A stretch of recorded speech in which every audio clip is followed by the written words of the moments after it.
We are now just days away from the official launch of the Pixel 10 Pro XL, and I've gathered 10 major updates about the device. Let's dive right in. What's up, guys? Makey here. First up, both the Pixel 10 Pro and Pro XL are confirmed via the official specs to feature ProRes zoom capabilities of up to 100x. That's a massive leap from the 30x limit on the Pixel 9 Pro. The big question is whether this represents true on-device zoom or if Google is relying on cloud-based processing to achieve it. Brands like Samsung and Xiaomi have already implemented 100x zoom, but let's be honest, most of those shots are underwhelming. Google's AI, however, plays in a different league, so perhaps they've delivered something genuinely impressive. I'd love to be proven wrong, but I'll reserve judgment until we see real-world samples. Speaking of cameras, the Pixel 10 Pro lineup is also debuting a new feature called Camera Coach. Powered by Gemini, it's designed to help you take better photos by providing real-time suggestions. For example, if you're framing a shot,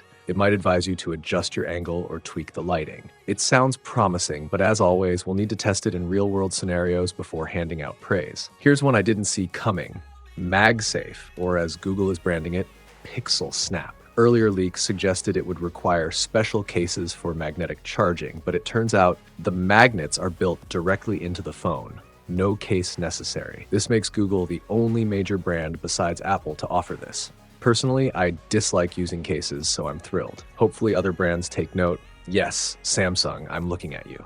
The Pixel 10 lineup is also adding tele-macro capabilities, allowing the telephoto lens to be used for macro shots, in addition to the existing ultra-wide macro option. Both will remain available for close-up photography. An official image also confirms that the Pixel 10 Pro, Pro XL, and Pro Fold will ship with 1 year of free Google AI Pro, offering Gemini Pro, 2 TB of storage, and more, valued at around $240. The standard Pixel 10 will likely get 6 months of access.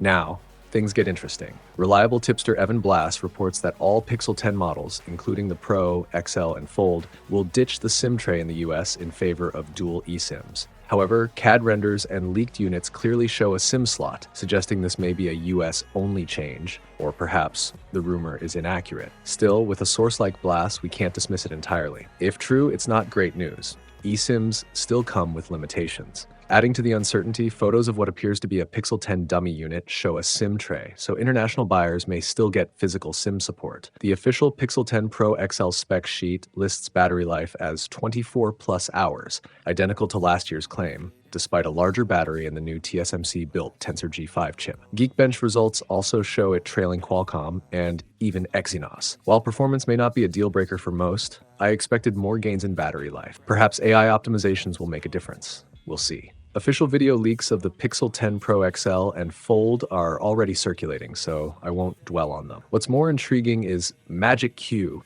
debuting with the Pixel 10 series. Think Pixel Sense, but more advanced. It observes your activity and anticipates your next action. Discussing a restaurant, it will provide a Google Maps link. Mention a flight in an email, your itinerary appears automatically. Google claims all of this runs in a secure, isolated environment. If it works as promised, it could make smartphones feel truly smart again. On the display side, Google is doubling the PWM refresh rate to 480 to help reduce eye strain, particularly in low light. While it's still shy of the 1900 Hz some Chinese brands offer, it now matches Apple and Samsung's approach. The Pixel 10 Pro XL houses a 5200 mAh battery, the largest in a Pixel to date, and second only to the OnePlus 13 in the US. Yet according to Google's own estimates, endurance hasn't improved. Storage now starts at 256 gigabytes and goes up to 1 terabyte, with the 128 gigabytes option eliminated for the XL, though the regular Pixel 10 Pro still starts at 128 gigabytes, which feels dated for 2025. Charging speeds see a minor boost. Wired charging rises from 37 watts to 39 watts, and wireless charging increases from 23 watts to about 26 watts. Not groundbreaking, but technically faster. Pricing per storage tier remains the same, but with the XL losing its 128 gigabit option, the base model's entry price is now higher. That's where things stand with the Pixel 10 Pro XL for now. If you're curious about the latest on Samsung's S26 Ultra, check out my most recent update and I'll see you there. If you want, I can also restructure this into a punchier YouTube tech review script format so it